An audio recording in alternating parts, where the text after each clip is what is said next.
Hello again. I am glad that you have come back to visit us. This is my friend Dottie, and I'm Coco.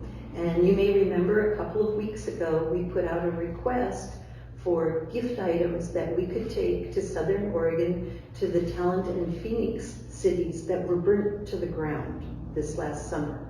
And so Dottie made this delivery, and she has come back now to tell us the story of what happened. And so I'm excited to hear this. Dottie. Well, it just was a wonderful blessing to get to do this. I wish all of you who donated could have gone with me because they were so appreciative. When I opened up the back of the car, they said things like, "Oh, I can't believe you brought brand new blankets, and look at all these pillows, and brand new shoes in the box, and you didn't forget the detergent and the toothpaste." They said, "This is amazing." They were just blown away.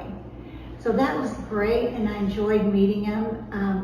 I was on my way to California because I'd gotten a call from my daughter to ask me to come help her for the week. At the end of the week, I started to drive back, and Ray decided to fly down and meet me to help me drive. We spent the night in Ashland, and the morning after we spent the night, we were packing up and walking out to the car, and I passed this woman talking to another woman, and she was holding two very full shopping bags. She was about my age, and she looked like a nicely dressed woman, but I noticed she didn't have on any shoes. In fact, it looked like she had on 3 or 4 pair of socks. Oh, and all the way out to the car, I was thinking, why would that woman have no shoes on? She must have been in an accident or injury. Then it dawned on me, she was one of the fire victims.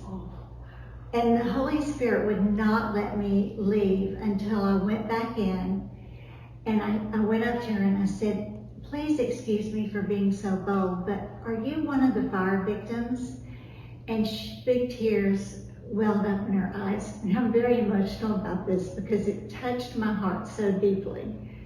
And she said, "I lost everything, and I'm living at the Red Cross shelter." And I said, "Well, I just want to tell you that we just dropped off all these donations at Living Waters Church, and there were shoes that were brand new in the box. And I said, we bought 5 coats for women that I know one would fit you. And I just hope you'll go there and get the donations. You walk in and there's a huge store and everything is free." And she just couldn't believe it. And the woman with her evidently was a Red Cross helper, and she said, "We didn't know about that resource." Oh, that's awful. "Thank you so much for telling us," coming back. She said, "You're very discerning to have realized this woman was one of the fire victims." And I said, "God bless you. And we just hope you are blessed by all of the things that our church so lovingly gave to be donated." Oh, that's a wonderful story. I know in our church right now, it feels like we're apart and we're alone, and that maybe our ministries are not going forward.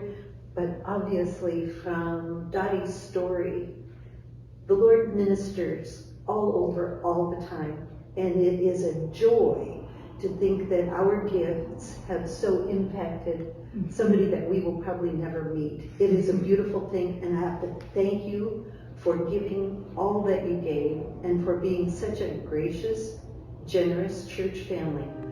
Thank you very much.